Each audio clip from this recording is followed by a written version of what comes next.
Olá, hoje eu vou falar de Oséias 9, que diz Israel já antes castigado.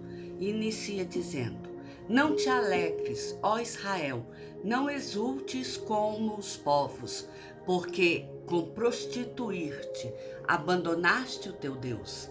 Amaste a paga de prostituição em todas as eiras de cereais. A eira e o lagar não os manterão, e o vinho novo lhe faltará. Na terra do Senhor não permanecerão, mas Efraim tornará ao Egito, e a Síria cometerá coisa imunda. Não derramarão libações de vinho ao Senhor, nem os seus sacrifícios lhe serão agradáveis. Seu pão será como pão de pranteadores. Todos os que dele comerem serão imundos, porque o seu pão será exclusivamente para eles, e não entrará na casa do Senhor. Aqui nós vemos que o capítulo 9, ele já inicia com Oséias fazendo uma exortação a Israel, de não se alegrar com os banquetes pagãos preparados com as prostitutas durante o período de abundância da colheita que eles fizeram. Isso porque logo Deus enviaria parte dos israelitas novamente cativos para a Síria, e uma parte retornaria cativo para o Egito, sem nada. E também eles seriam levados como servos. Ali eles viveriam na escassez total. Tudo isso porque eles preferiram viver momentos de aparência, de alegria, de práticas de celebrações pagãs aprendidas pelas demais nações. Tudo isso com libertinagem cultual a Baal, o deus da fertilidade. O fruto da infidelidade de Israel a Deus, antes visto como prazer e fartura, se tornaria para Israel um motivo de padecimento e vergonha, pois eles não poderiam comparecer na casa do Senhor por estarem sujos do pecado e da iniquidade, sujeitos ao tratamento de Deus. E continua o texto que diz: Que farei vós no dia da solenidade e no dia da festa do Senhor? Porque eis que eles se foram por causa da destruição, mas o Egito ceifará. Mefins o sepultará. As preciosidades da sua prata, as urtigas possuirão, espinhos crescerão nas suas moradas. Aqui o texto expõe que durante o período em que o povo de Israel estiver em exílio, seja na Síria ou seja no Egito, Israel não seria capaz de comemorar os dias de solenidade e as festividades do Senhor Deus, nem as demais que eles gostavam de comemorar, mesmo que de forma errada. Tudo isso por causa das iniquidades que eles estavam cometendo. E por causa dessas iniquidades, eles experimentariam uma escassez, uma devastação tão grande, jamais experimentada pelo povo, ou por causa do cativeiro em si, que impediria inclusive do povo manifestar a sua crença em Deus. Seria um cativo realmente opressor. E quando a expressão o Egito ceifará, Mefins o sepultará, ela é utilizada para dizer respeito à morte que alguns israelitas teriam como povo exilado e cativo, que seria sepultado em terra estrangeira, sepultado em terra que não fosse pertencente à nação de Israel. E além disso, ali ainda perderiam os poucos bens que eles possuíam, porque no momento em que eles fossem levados cativo, aquela prata, aqueles bens seriam levados. E as casas, uma vez que a cidade estaria abandonada, ali iria crescer um matagal iria crescer os espinhos nos seus matos. E continua o texto dizendo: chegaram os dias do castigo, chegaram os dias da retribuição.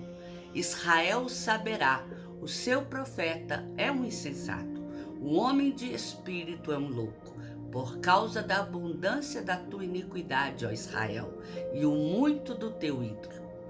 Aqui nessa parte o texto mostra que Oséias, ele declara a Israel que chegou o momento do julgamento do povo, por ter se envolvido e aprofundado numa vida de imoralidade, numa vida de violência às outras pessoas e até mesmo o cometimento de assassinato. Que toda a perversidade de Israel e demais atitudes que eles tiveram, que feriram a aliança firmada entre Deus e o povo, agora ela seria cobrada. A justiça de Deus trataria com o povo na medida em que foram cometidas as iniquidades. Contudo, boa parte do castigo que eles receberiam foi porque os profetas de Israel não agiram conforme a sua obrigação e responsabilidade de Deus, que é a mesma responsabilidade com que Oséias agiu. Não, nenhum profeta praticamente, a não ser Oséias e um ou outro, se preocupou com o povo de Deus. Esses outros não deram ouvidos e eles também pagariam o preço. E Oséias e os poucos que deram instrução para que eles abandonassem aquele caminho errado, esses eram tidos como loucos. E continua o texto: o profeta é sentinela contra Efraim, ao lado de meu Deus, laço do passarinheiro em todos os seus caminhos e inimizade na casa do seu Deus. Muito profundamente se corromperam, como nos dias de Gibeá. O Senhor se lembrará das suas injustiças e castigará os pecados deles. Aqui o profeta diz que naquele tempo ele tinha a responsabilidade de servir como guarda da cidade, principalmente ali no caso Israel, de mantê-la protegida dos ensinamentos dados pelos povos estrangeiros, e eles também tinham a tarefa de apregoar, de alardoar quando algum povo invasor vinha sobre a nação, e eles corriam riscos de serem invadidos. E aqui vai mostrar que um erro eles já cometeram, que foi o de não fazer a tarefa de alertar, de vigiar o andamento das pessoas em Israel, para que elas não cometessem o pecado. E o segundo erro que elas vão cometer é que eles também não vão alardoar quando a Assíria, quando o Egito vier para levar o povo como cativo. E o povo, ele deveria se arrepender de seus pecados e voltarem-se para Deus. Se eles fizessem isso, eles ainda poderiam alcançar o favor do Senhor. Mas até mesmo grande parte dos profetas, por deixarem se corromper, eles não foram ouvidos. Agora, todos seriam tratados no julgamento de Deus. E quando o texto diz, se corromperam como nos dias de Gibeá, significa que a condição de Israel, ela era tão vergonhosa e tão deprimente que levava à morte seu próprio povo para participar de orgias pagãs, em que muitas vezes as moças, as concubinas, eram levadas para os altares para serem utilizadas em prostituições com os jovens naquele altar ao deus Baal. E os rapazes que prostituíam para gerar novas pessoas engrandecendo o povo de Israel. E continua o texto dizendo: achei Israel como uvas no deserto.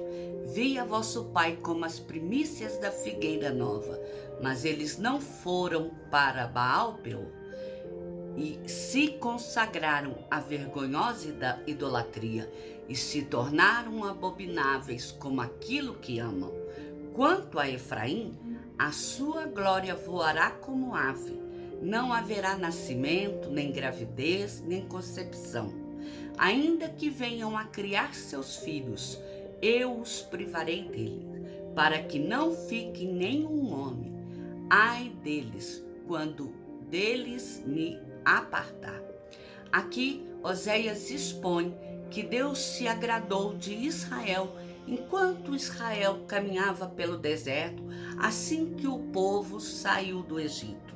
Porque tudo que Deus fazia, o povo se alegrava, o povo elogiava e adorava os feitos que o Senhor realizava no meio deles.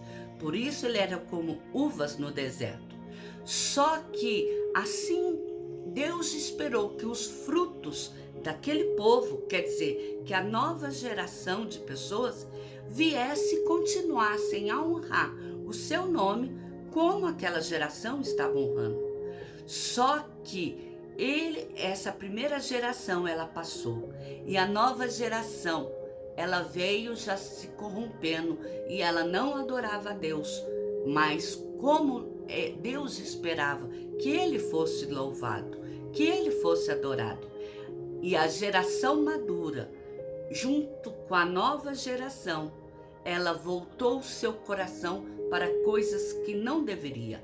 Ela se tornou desobediente à devoção a Deus e passou a adotar a devoção a outros deuses, principalmente Baal.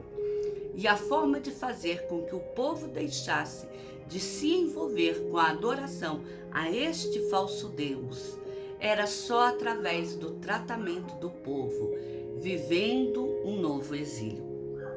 E a diferença entre esse exílio e o exílio vivido anteriormente é que no exílio anterior, o povo de Israel, ele se multiplicou e ele adquiriu muitos bens, ele ficou rico. Quando saiu do Egito, saiu uma nação farta, cheias de bens. E agora, nesse novo exílio, além de perderem tudo, eles não teriam mais o direito nem de gerar, nem de conceber.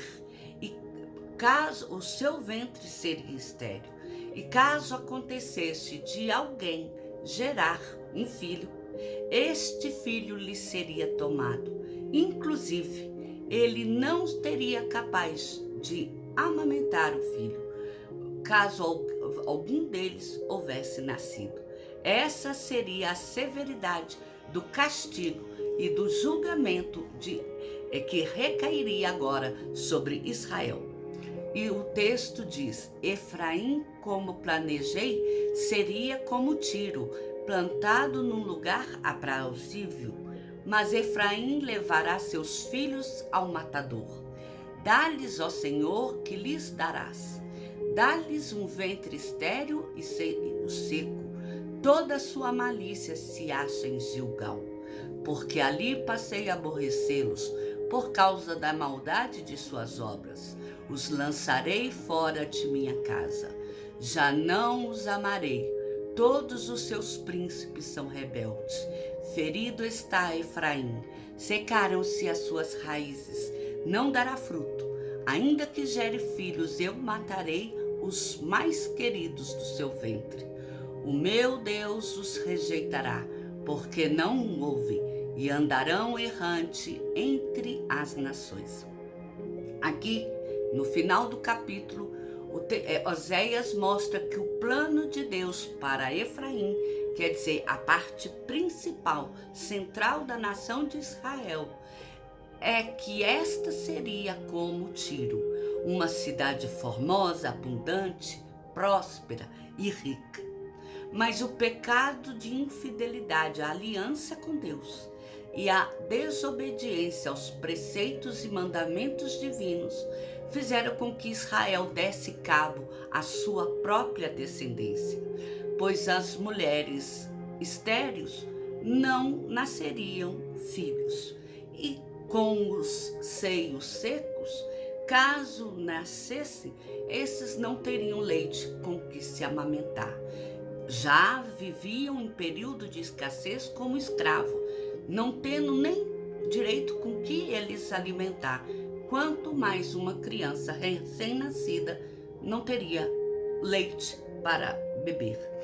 E ao citar toda a sua malícia se acha em Gilgal, faz referência à primeira cidade na qual os israelitas acamparam, assim que atravessaram o rio Jordão e conquistaram Canaã, e local em que também haviam tomado, em lugar de iniquidade, transgressão e oferecimento a uma falsa devoção a falsos deuses.